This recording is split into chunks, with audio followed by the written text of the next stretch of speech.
Great morning, holy brothers! Thank you so much for joining us on our pathway to peace in the Garden of Peace. Today's lesson is called Enthusiastically Evicted.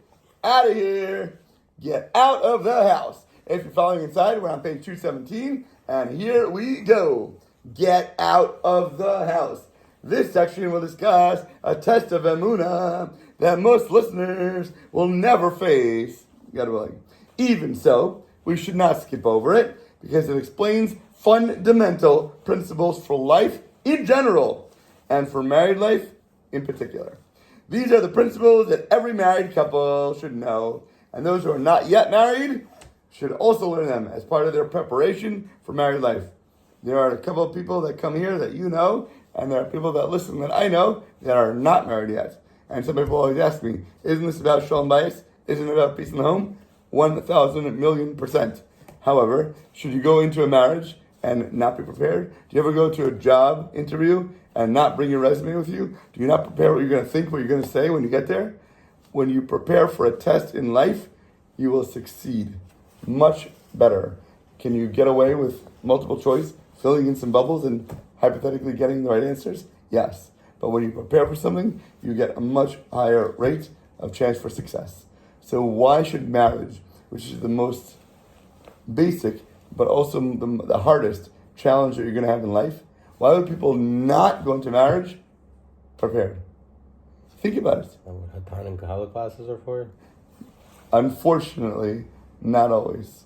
Most Chassan and Kahala classes are how you're supposed to act intimately. What are the rules? What are the halachos? What are the requirements? What are the commandments?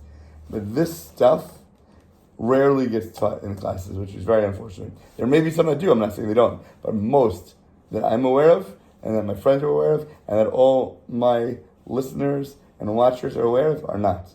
But I think that it very well should be. I think everybody who goes to the classes should be required reading before you get married. You shouldn't be allowed to sign the marriage document in the Ksuba until this course is completed. 101, basic. Until they finish reading the book?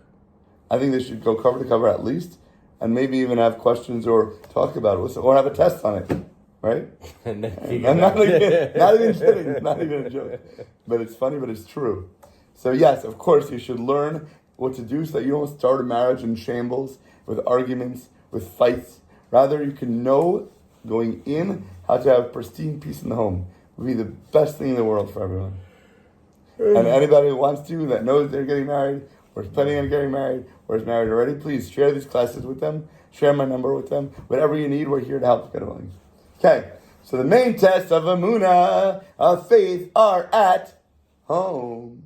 When we constantly fail these kinds of tests, we can get ourselves into extremely difficult, dire, super crazy, sad situations. And one such situation, a phenomenon of modern times, is that of a woman, what do? Get in the doghouse, man! Out of here. Bedroom locked. No longer have access to the key. Women evicting their husbands from the home. And often they use civil law, non-Jewish ways, to accomplish these means. A husband whose wife has thrown him out of the house.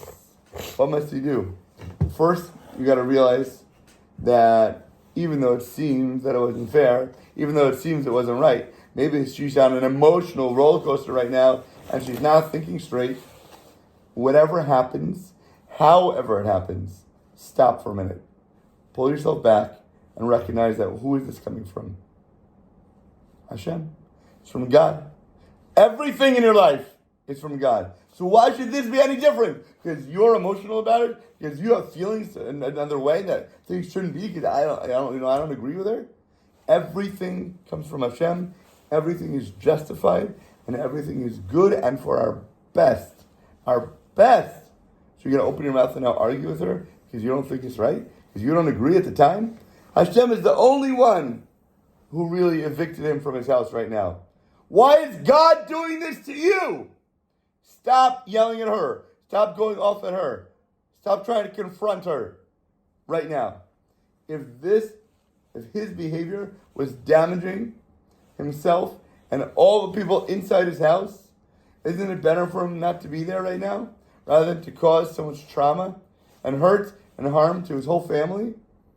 It's going to make it worse if he's there right now. Even if he feels his behavior was acceptable. Hashem did not do anything without a purpose. Stop shooting the messenger. Stop getting angry at your wife. And recognize what is going on in reality and who is pulling all the strings. They're puppets. Don't start yelling at wood, at pieces of rocks, are not inanimate objects. That's literally what they're doing. Such occurrences do not happen overnight. They are preceded by what? Extreme friction and countless arguments between a husband and a wife. It's very rare somebody's going to say, oh my gosh, you need to take out the garbage today. Every day you take it out. And I'm so happy that you help around the house. And you do everything. You need the dishes, folding the laundry, cleaning up the floors. And one time you didn't take out the garbage, get out of my house! It's very rare something like that would happen. It's usually a build-up. It's usually the last straw that broke the camel's back. And this is what is getting exploded about because there's so many other things that have been bubbling. That volcano is now erupting, not because all of a sudden it got turned on, but because this has been bubbling under the earth and finally reached a critical point, and boom, now things are coming out. That's what's happening here. So why all of a sudden is this happening to you now? What has been going on? Try to reflect and see inside what is really going on underneath. Had he worked on his emunah, had he actually had his fundamental, foundational faith, the situation would not have deteriorated to this point. He would have been aroused by Hashem's wake-up calls long ago. He would have heard some bubbling. He would have felt the temperature rising. And then at that time, then he would have tried to fix himself, rather than wait till things got crazy out of hand. Then repair what is needed then, rather than waiting now for something to get nuts. At this point, the evicted husband must implement 3 levels of emunah. What are they? Level number 1, know that everything always comes from Hashem. That's number 1. Stop yelling at your wife. It is not her. Hashem is using her to help teach you a lesson, to get you to understand. It's a wake-up call. It's that back and it's smashed over the head. So level number 1, the basic level is everything is from God. Okay? Right now I'm recognizing that Hashem is talking to me, that Hashem is punishing me, that it's happening from Him. That's number 1. This is from God. Level 1. He has to fully believe that Hashem, that God is the one who is kicking him out of the house. The eviction is coming from on high. And not to think any more about it. End of story. Stop it there. There is no place for self-flagellation. Or don't beat yourself up about it, and don't beat others up about it. Anger, revenge, depression, self-pity. All of those are what? Where do they stem from? Anti-emunah. They're an opposite of faith. Those are dark side emotions. With emunah, when you have faith, there's only one thought in your mind. This is what Hashem wants. That's it. Basic 101. Foundational emunah, foundational faith. Everything is from God. Nothing else to talk about. Level number 2. Knowing that not only is this from God, and I recognize that there is nothing else but me and Him. Ein od milvado. There's nothing in this universe other than God and me. So now I know it's from Him. But the second level is that yes, it's from Him, but also since it's from Him, then it must be for my best. This is the absolute best thing for me right now. Nothing else could have been better for me other than this. He should believe that Hashem evicted him from his home, level number 1, but also that the eviction is for his ultimate good, and for the good of his wife, and for his whole house, and for his children, and everything that has to do with him. It is a great kindness to remove this man from that whirlpool that has trapped him. And guess what? Now he's getting that well-needed time out to ponder, to try to rectify the situation. When a kid is out of control, where do we take him? To his room. Why do we put him there for 5 minutes? because he needs to realize that now there's no more attention that he's getting. Now it's him by himself. Now what put me in this? Be to save his life. Maybe the wife would have killed him. Or Literally, yeah. Watch it. So maybe you're saved, but you are saving him. Because right now he's left alone with his thoughts. Why are you here right now in this room? Why are you in a timeout? What did you do to deserve this? And maybe right now you could have been harming others, or beating up your brothers, or hurting the dog, whatever it might be. So right now you're in this room to isolate yourself, to help you, and to save others. You need to think of why you're here, how this happened, what the timeout is going to do for you, and what can you do in your life and right now to be better. What can I do not to be in this timeout? What can I do to get back to my family, to get back to my siblings, to want to play nicely with them? I'm going to have to act nicer. I'm going to have to do something to improve myself if I want to get out of this situation. Reality speaks for itself. This man and his wife were on a collision course, head on, coming at each other on the highway at 100 miles an hour. Had he not listened to the hints that Hashem had sent him through his wife's complaints, since he and his wife failed to deal with their problems effectively, Hashem had to step in now and separate him for the time being. Hashem had to pull him away before things exploded beyond repair. That car yesterday. Huh? I almost exploded yesterday. Not You? my wife. What happened? She had surgery yesterday. So Okay. So I've been taking. We took this. Whatever.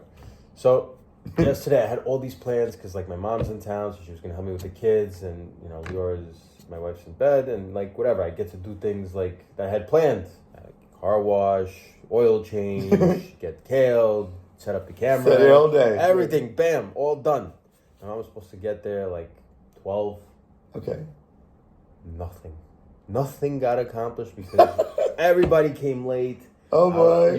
Normally, my old self, I would flip out on my mom, be like, "You told me you were coming. You messed up my whole day. Everything's messed up." My wife would have gotten it. Then all of a sudden, my mom got picked up by my mother-in-law and my mother-in-law's other daughter, and they all came to my house, smelling like perfume everywhere, and I'm like.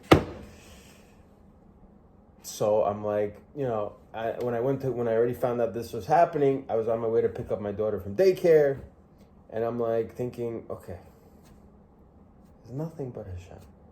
Obviously, nothing is I'm planned. I don't plan anything. I could plan. Man plans, Hashem laughs. God laughs. So I was like, okay, Hashem, this you said, I got it. Message loud and received. I don't work according to my time. I work according to your time. You designed this day for me, so now I have to react the way I need to react, where you can see now you got the point. So I did the best I could. I accomplished a lot. Before I thought this process, I mentioned something to my wife. I was like, oh, there's going to be so many people here. But she's like, they're coming to help. I was like, you're right. They're coming to help. Hashem designed this day. This is the way it is. To be helpful for you. That's it. You need to take care. I'll take care of you. She's like, I'm sorry. I know you had all these plans. Like, nothing to be sorry about. Hashem had other plans for me. And this is the way it is. So all I got for myself was kale. That's what my wife said. She said, go get yourself kale. That's it. I was like, okay. That's it. And before this, how would you reacted? They would have been bad. What are you doing? I had so many things to do. Why are you coming out the time you told me to? You messed up my whole day. Yeah, everybody would have gotten it. The whole mood in the house would have been like nobody wanted to be there. All would have been fighting. You saved yourself a whirlwind of destruction. Right? It's your thought, your mindset, your outlook, your faith that'll determine everything in your life. Yeah, it made it so much easier to think about it that way too. It was just amazing. Hashem said, okay, my mom's gonna be late. Hashem said there's gonna be more people in the house. Hashem said it's gonna stink of perfume. Hashem said surgery was gonna be this way on this day, right before Shabbat. Everything is. That's it. You know what that's called? Living your learning. It's not just words on a page. It's not just sound in your ears. You're taking it and make it real, and that's the point of this. And that's the point of this life. class helped my mind. Have an awesome, audaciously amazing rest of your day.